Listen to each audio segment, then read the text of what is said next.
The auditorium fell silent as a man in a tailored suit stepped onto the stage, his polished shoes gleaming under the flickering lights of Lincoln Elementary's outdated projector. Every eye in the room, teachers, students, parents, locked onto him. He wasn't just any visitor. The principal, Mrs. Carter, clutched her note cards, her hands trembling slightly. Whispers had spread all morning. A big announcement was coming, but no one knew what. The man, Caleb Jones, smiled softly, his gaze sweeping over the crowd, lingering on the scuffed sneakers and worn-out sandals of the kids in the front row. 30 years ago, he began, his voice steady but thick with emotion. This school sent me home because I didn't have shoes. A gasp rippled through the room. Today, I'm here to make sure no child ever walks away again. He gestured to the back of the auditorium, where workers began wheeling in stacks of boxes. Hundreds, thousands, more than anyone could count. The crowd erupted as the words sank in. 1 million pairs of shoes, donated to this very school. Hey, if this story moves you, hit that like button and subscribe for more. Where are you watching from? Drop your city in the comments.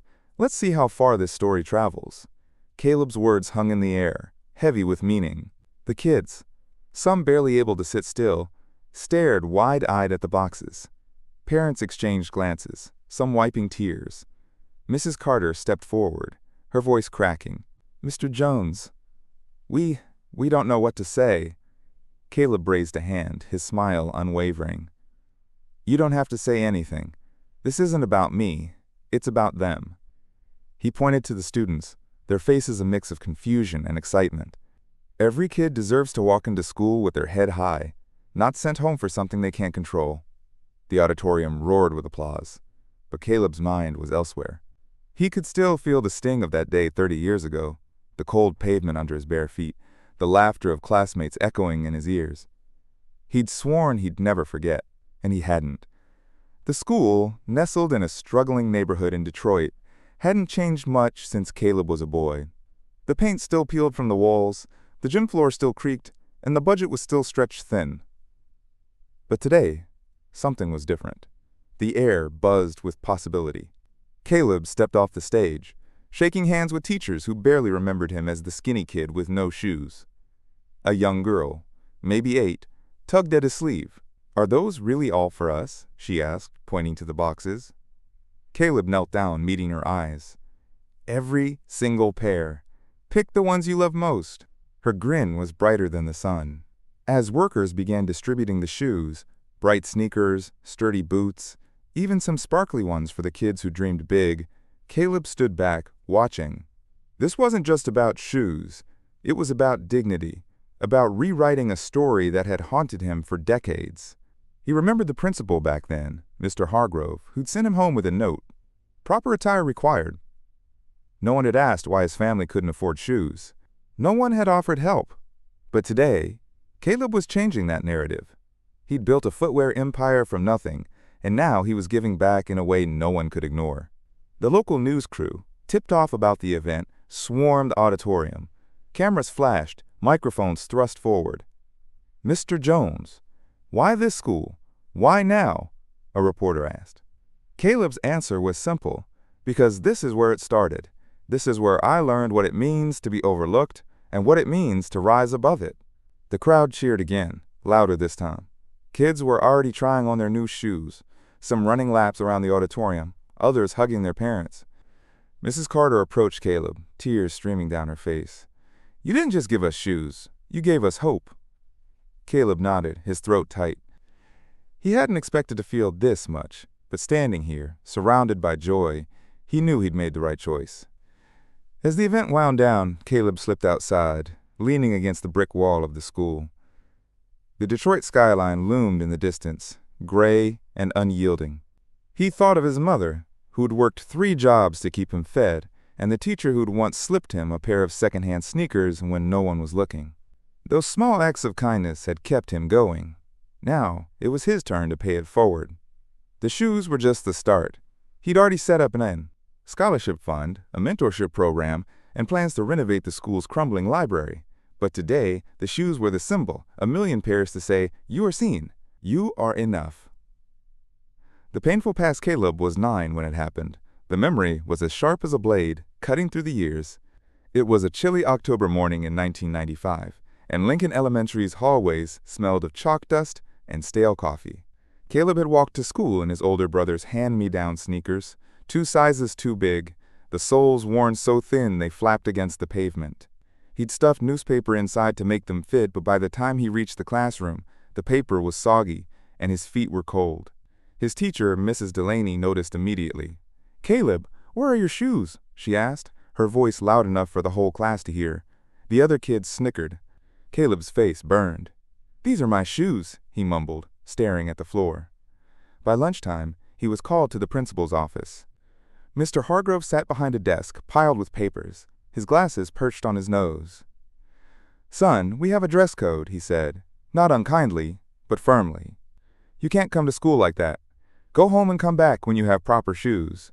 Caleb tried to explain. His mom was working double shifts, his dad was gone, and there was no money for new shoes. But the words caught in his throat. Mr. Hargrove handed him a note and sent him out the door. The walk home was a mile, and every step felt heavier than the last.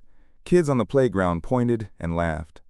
A group of older boys threw pebbles, chanting, "Barefoot Caleb!" He kept his eyes down, his bare feet slapping against the cold asphalt. At home, his mother, Lena, was furious, not at Caleb, but at the school. "They sent you home for that?" she said, her voice shaking as she mopped the kitchen floor after her night shift. She pulled him into a hug, her hands rough but warm. "You're going back tomorrow, baby. I'll figure something out." That night, she stayed up late, stitching his brother's old sneakers with needle and thread, her fingers trembling from exhaustion. Caleb watched from the doorway, his heart heavy. He swore he'd never let anyone feel that kind of shame again. The next day, a quiet substitute teacher, Miss Thompson, slipped Caleb a pair of second-hand sneakers from the lost and found. "Don't tell anyone," she whispered. They were a little tight, but they were warm and whole.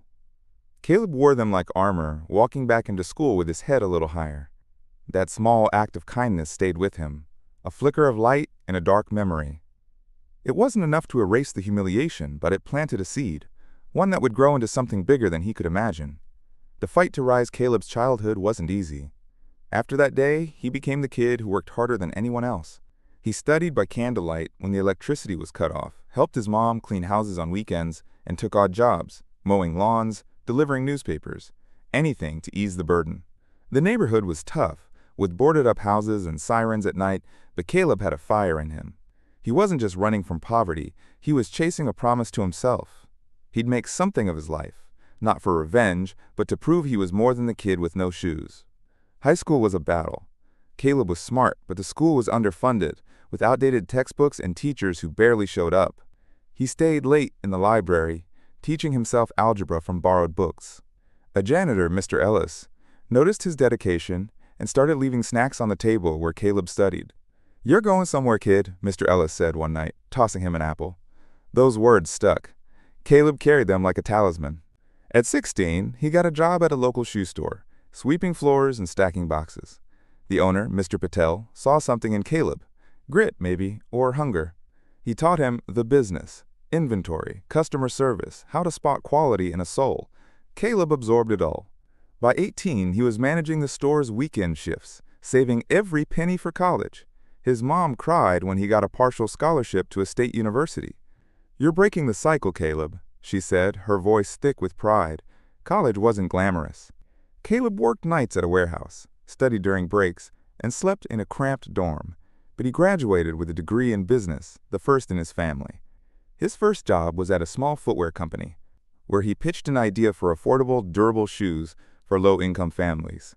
His boss laughed it off, but Caleb didn't give up. He saved, networked, and at 25, started his own company, Step Forward, with a loan and a dream. The turning point came at 30, when Step Forward landed a contract with a major retailer. Caleb had spent years refining his pitch. Shoes that were affordable but didn't fall apart, designed for kids who walked miles to school, for workers on their feet all day. His designs were practical but stylish, with a focus on durability. The retailer's CEO, a woman named Sandra Lee, saw potential in Caleb's vision. "You're not just selling shoes," she told him. "You're selling dignity." That contract turned Step Forward into a national brand. By 40, Caleb was a millionaire, then a billionaire. His company expanded globally, but he never forgot his roots.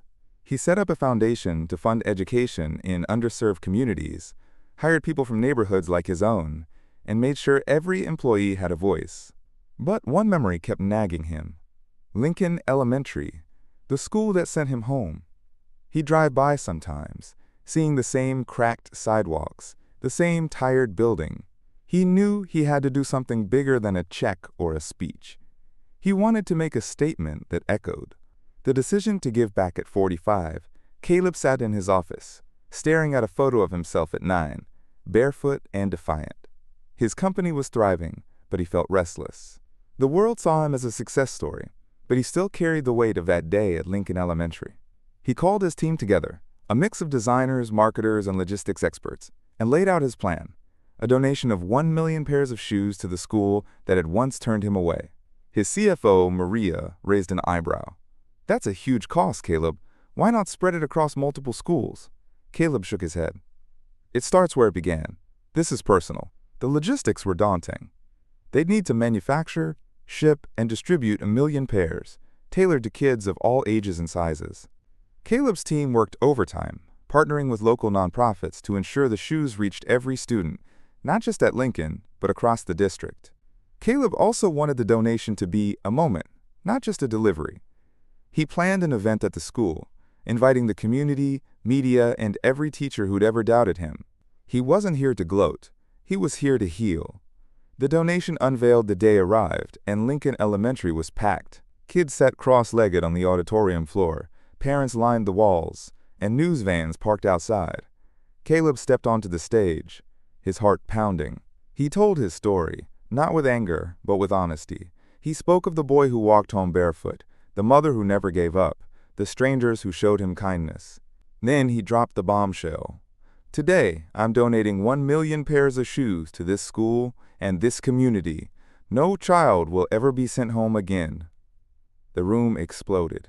Kids cheered, parents clapped, and teachers wiped their eyes. Workers wheeled in the boxes, each labeled with sizes and styles. Caleb stepped into the crowd, helping kids try on shoes, laughing as they showed off their new kicks. A boy named Jamal, with holes in his sneakers, hugged Caleb so tight it nearly knocked him over.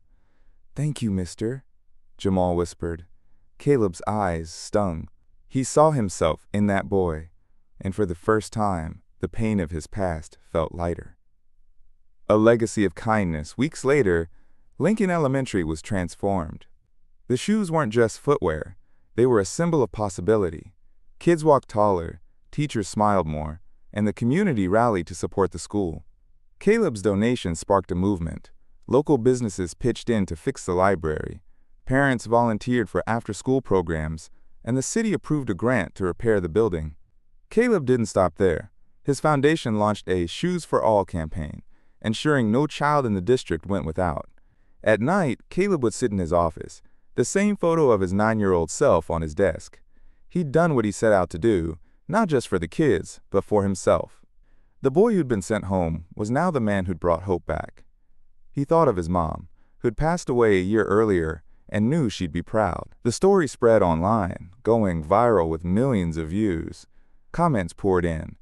"This is what kindness looks like." Caleb,